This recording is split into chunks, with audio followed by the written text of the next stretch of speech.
आज यहाँ आए हुए सभी पत्रकार बंधुओं को और जितने दर्शक ये देख रहे हैं उन सबको मेरा नमस्कार, मेरा प्रणाम।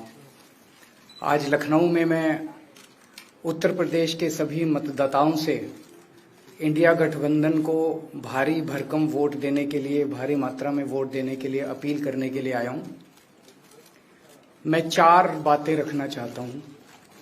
पहले चारों बिंदु बता देता हूँ, फिर उसको डिटेल में एक्सप्लेन करूँगा। पहला ये कि ये चुनाव भारतीय जनता पार्टी मोदी जी अपने लिए वोट नहीं, अमित शाह जी को प्रधानमंत्री बनाने के लिए वोट मांग रहे हैं। दूसरी बात,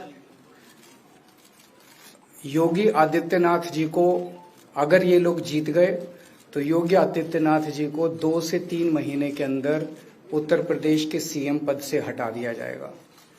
नंबर 3, इन लोगों की पूरी तैयारी है, अगर ये लोग जीत गए तो संविधान को बदल के SC ST और OBC का रिजर्वेशन खत्म कर दिया जाएगा।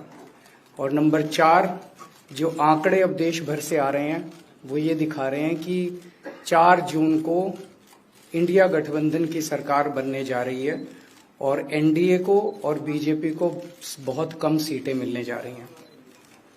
अब मैं अपने सबसे पहले पॉइंट पे आता हूं।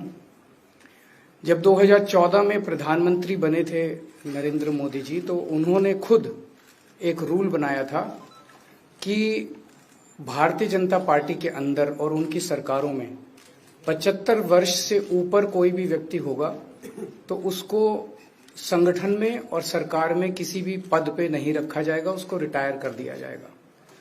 और उसका सबसे पहले उस रूल के तहत आडवाणी जी को और मुरली मनोहर जोशी जी को रिटायर किया गया था। और उसके बाद तमाम यशवंत सिन्हा जी, सुमित्रा महाजन जी, कई लोगों को यहाँ टिकट नहीं मिली। कई लोग जो पद पे बैठे हुए थे उनको पद से इस्तीफा दिलवा के उनको हटाया गया। ऐसे कई सारे लोग हैं। तो अब अगले साल 17 सितंबर को प्रधानमंत्री मोदी जी 75 साल के होंगे और मोदी जी ने तय कर लिया है कि अमित शाह जी को वो अपना वारिस बनाएंगे और अमित शाह जी अगले साल 17 सितंबर को देश के प्रधानमंत्री बनाने का उन्होंने तय किया है मोदी जी ने। इसके ऊपर मोदी जी पिछले 1-2 साल से लगे भी हुए हैं, क्योंकि भारतीय जनता पार्टी के अंदर अमित शाह जी के सामने जो जो बाधाएं पैदा कर सकता था नेता, एक एक करके उन सब नेताओं को साइड कर दिया गया, उनका पत्ता साफ कर दिया गया। शिवराज सिंह चौहान को हटा दिया गया, वसुंधरा राजे को हटा दिया गया, डॉक्टर रमन सिंह को हटा दिया गया, देवेंद्र फडणवीस को खत्म कर दिया गया, खट्टर साहब को खत्म कर दिया गया, एक एक करके सबको खत्म कर दिया गया। एक ही शख्स बचे हैं जो अमित शाह जी के रास्ते का कांटा बन सकते हैं। हेलो, आवाज आ रही है? आ रही है। एक ही ठीक है, आ रही है। एक ही शख्स हैं जो कि उनके रास्ते का कांटा बन सकते हैं, वो हैं योगी आदित्यनाथ जी। अब योगी आदित्यनाथ जी को इन्होंने हटाने का पूरा मन बना लिया है और अगर इनकी सरकार बनी तो 2 महीने के अंदर योगी जी को भी उत्तर प्रदेश के सीएम से हटा दिया जाएगा। मैंने दिल्ली में 3-4 दिन पहले ये प्रेस कॉन्फ्रेंस की थी और ये दोनों मुद्दे उठाए थे। जैसे मैंने मुद्दे उठाए थे तो अमित शाह जी ने और उनके कई नेताओं ने अपनी भावना प्रकट की कि नहीं, मोदी जी को 75 साल में इस्तीफा नहीं देना चाहिए, मोदी जी को 75 साल पूरा कार्यकाल पूरा करेंगे। उन सब की भावनाओं की मैं कद्र करता हूं, क्योंकि अपने नेता के लिए जब भी ऐसी बात होती है तो सब लोग सामने आके बात करते हैं। लेकिन बड़ी बात यह है कि मोदी जी ने ऐसा नहीं कहा कि मैं 75 साल पे इस्तीफा नहीं दूंगा, मैं रिटायर नहीं होऊंगा। उनका अपना बनाया हुआ रूल है और मुझे पूरी उम्मीद है कि मोदी जी का अपना बनाया हुआ रूल है और मोदी जी अपने रूल को फॉलो करेंगे। नहीं तो लोग कहेंगे कि मोदी जी ने ये रूल आडवाणी जी को हटाने के लिए बनाया था, जब अपनी बारी आई तो नहीं। तो मोदी जी इस रूल का फॉलो करेंगे, ये पूरा यकीन है देश के लोगों को कि उन्होंने खुद रूल बनाया तो खुद फॉलो करेंगे। दूसरी बड़ी बात जो हुई कि जब मैंने कहा कि योगी आदित्यनाथ जी को 2 महीने में हटा दिया जाएगा, इस पे अभी तक भाजपा के किसी नेता की टिप्पणी नहीं आई है। 4 दिन हो गए। इसका मतलब ये तो कंफर्म करता है कि उन्होंने पूरी प्लानिंग कर ली है और उनके पक्ष में कोई बोलने के लिए तैयार नहीं है योगी आदित्यनाथ जी के। तो उनका हटना अब लगभग तय है। कि योगी आदित्यनाथ जी को उत्तर प्रदेश के सीएम पद से हटाया जाएगा। दूसरी चीज, मैं उत्तर प्रदेश के सभी मतदाताओं को कहना चाहता हूं कि पिछले 4-5 महीने से इन्होंने शोर मचा रखा है, 400 पार 400 पार 400। क्यों? कहते हैं नहीं मोदी जी कुछ बड़ा काम करना चाहते हैं। तो लोगों ने खोद के पूछा, भाई क्या बड़ा काम करना चाहते हैं, कुछ बताओ तो सही। तो उन्होंने नहीं बताया। लोगों ने फिर अंदर से पता किया कि बड़ा काम ये करना चाहते हैं कि देश से रिजर्वेशन खत्म करना चाहते हैं। हम जानते हैं कि इनका जो पूरा इकोसिस्टम है, आरएसएस, बीजेपी, शुरू से ये लोग रिजर्वेशन के खिलाफ रहे हैं। इनकी पूरी की पूरी मानसिकता रिजर्वेशन के खिलाफ रही है। तो मैं सभी लोगों को ये आगाह करना चाहता हूं कि ये बड़ा काम इनको 400 पार इसीलिए चाहिए क्योंकि ये रिजर्वेशन खत्म करना चाहते हैं। संविधान को, बाबा साहब अम्बेडकर ने जो संविधान बनाया था, उस संविधान को ये तार करना चाहते हैं। पूरे देश भर से अब जो ट्रेंड आ रहे हैं, वो ट्रेंड ये दिखाते हैं कि भारतीय जनता पार्टी को 250 से भी नीचे, मेरे हिसाब से 220 के आसपास, 3-4 दिन पहले भी मैंने कहा था, 220 से कम सीटें इनकी आती हुई नजर आ रही हैं। आप हिसाब लगा लीजिए। मैं हरियाणा होके आ रहा हूं कल परसों, हरियाणा में इनकी बहुत कम हो रही हैं, दिल्ली में इनकी बहुत कम हो रही हैं, पंजाब में मुझे नहीं लगता इनकी कोई सीट आ रही है, कर्नाटक में इनकी काफी कम हो रही हैं, महाराष्ट्र में इनकी बहुत कम हो रही हैं, बंगाल में इनकी कम हो रही हैं, यूपी में इनकी कम हो रही हैं, बिहार में इनकी कम हो रही हैं, झारखंड में इनकी कम हो रही हैं, राजस्थान में इनकी कम हो रही हैं। तो इनकी सीटें आ कहां रही हैं? तो इनकी 220 के नीचे सीट आ रही हैं। इनकी सरकार बीजेपी की सरकार नहीं बन रही है, इंडिया गठबंधन की सरकार बनेगी। और इंडिया गठबंधन की सरकार जो है वो देश को एक प्रगति के रास्ते के ऊपर लेके जाएगी। इस तरह से जो पूरे देश के अंदर एक नेगेटिविटी इन लोगों ने फैलाई है, उसको हम लोग ठीक करेंगे। मैं अंत में उत्तर प्रदेश के सभी लोगों को अपील करना चाहता हूं कि इंडिया गठबंधन के, यहाँ पे सपा और कांग्रेस का गठबंधन है, इंडिया गठबंधन का जो जहां से कैंडिडेट है उसको भारी मात्रा में वोट देकर आप सब लोग जिताइए। अब मैं निवेदन करूंगा समाजवादी पार्टी के राष्ट्रीय अध्यक्ष माननीय अखिलेश यादव जी से।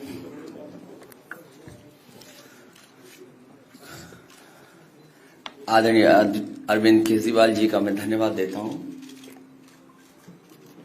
उन्होंने बहुत महत्वपूर्ण बातें आपके सामने रखी हैं। जो देश का माहौल है और 4 चरणों में भारतीय जनता पार्टी चारों खाने चित्त हो चुकी है और उनके आंसुओं की नदी उफान में है।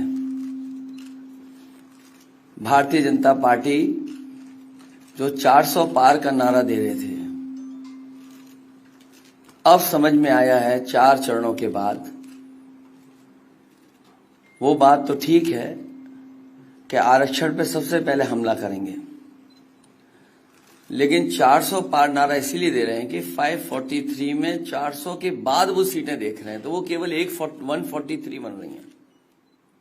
तो वो स्वयं स्वीकार कर रहे हैं कि 143 से ज्यादा वो सीटें जीतने वाले नहीं हैं, क्योंकि 400 पार सीटें 143 ही बनती हैं और 140 करोड़ की जनता इस बार इन्हें 140 सीटों के लिए भी तरसा देगी। ये यूपी, दिल्ली और पंजाब ये 99 सीट के खेल में ही उलझ जाएंगे। यहां कुछ इन्हें हासिल होने वाला नहीं है। रोटी कपड़ा और मकान की तो लड़ाई हम लोग लड़ेंगे, लेकिन रोटी कपड़ा और मकान से पहले हमें संविधान बचाना है। संविधान बचेगा तो लोकतंत्र बचेगा और बाबा साहब भीमराव अम्बेडकर जी का दिया हुआ संविधान ये हमें अधिकार, हमें न्याय दिलाता है। भारतीय जनता पार्टी की इस साजिश को आम लोग समझ गए हैं और इस बार सबसे बड़ी हार भारतीय जनता पार्टी की होने वाली है। अभी तक तो हम ये कहते थे कि ब्रह्मांड का सबसे बड़ा झूठ बोल रही है। अब लग ये रहा है हारने के बाद ये ब्रह्मांड का झूठ का विद्यालय खोलेंगे, यूनिवर्सिटी खोलेंगे और वाइस चांसलर और डीन पहले से ही रिटायर होकर के वहां अपने आप नियुक्त हो जाएंगे। इसलिए देश को बचाने के लिए आदरणीय अरविंद केजरीवाल जी आए हैं, हम लोग का सहयोग और मदद करने के लिए आए हैं। मैं इनका धन्यवाद देता हूं। और आप पार्टी, इंडिया गठबंधन, समाजवादी पार्टी, हम सब मिलकर के भारतीय जनता पार्टी को हटाने जा रहे हैं।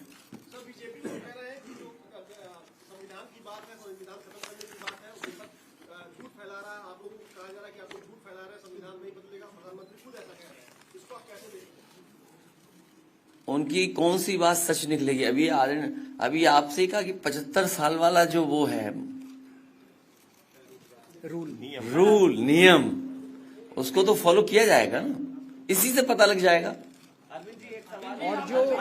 और एक मिनट, अगर आप इनका इतिहास उठा के देखें पिछले 75 साल का, जनसंघ का, आरएसएस का, थ्रू आउट ये लोग रिजर्वेशन के खिलाफ रहे हैं। तो अब 400 सीटें लाके ये संविधान बदल के उस रिजर्वेशन को खत्म करना चाहते हैं।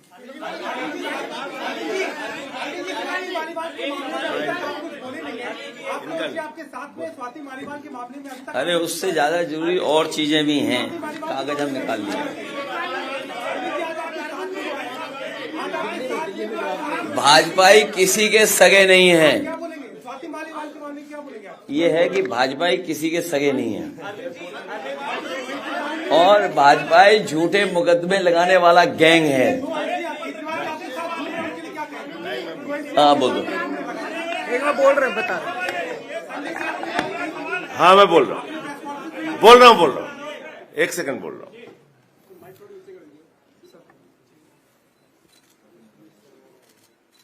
सब लोग, पूरा देश हतप्रभ है, दुखी है, आज तक पीड़ित है।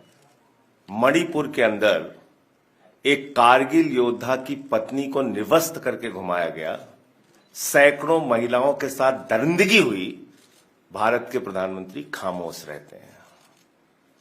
हजारों महिलाओं के साथ प्रज्वल रवन्ना ने बलात्कार किया, दरिंदगी की, मां की उम्र की महिलाओं के साथ।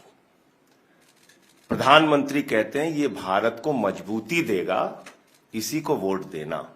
ये भारत का भविष्य है प्रज्वल रवन्ना, उसको भगा दिया जाता है बीजेपी के द्वारा। पहलवान बेटियां जब जंतर मंतर पे लड़ रही थीं न्याय मांगने के लिए, तो यही स्वाति मालीवाल जो महिला आयोग की अध्यक्ष थीं, रात में उनके समर्थन में गई थी, पुलिस के लोगों ने घसीट के मारा था। हमने देखा यहीं उत्तर प्रदेश के अंदर कुलदीप सेंगर के मामले में, हाथरस के मामले में, देश के प्रधानमंत्री खामोश रहते हैं, एक शब्द नहीं बोलते। आम आदमी पार्टी हमारा परिवार है, पार्टी ने अपना रुख साफ कर दिया है, और मैं चाहता हूं जितने विषय मैंने आपके सामने रखे हैं, देश के प्रधानमंत्री और भारतीय जनता पार्टी को जवाब देना चाहिए। स्वाति मालीवाल के मामले में जवाब देना, जब वो पहलवान बेटियों के लिए जंतर मंतर पे न्याय मांगने गई थी स्वाति मालीवाल जी, उस समय घसीट के मरवाया पुलिस वालों से। तो इसलिए इस पे राजनीतिक खेल ना खेलें, मैं सिर्फ इतना कहना चाहता हूं। धन्यवाद।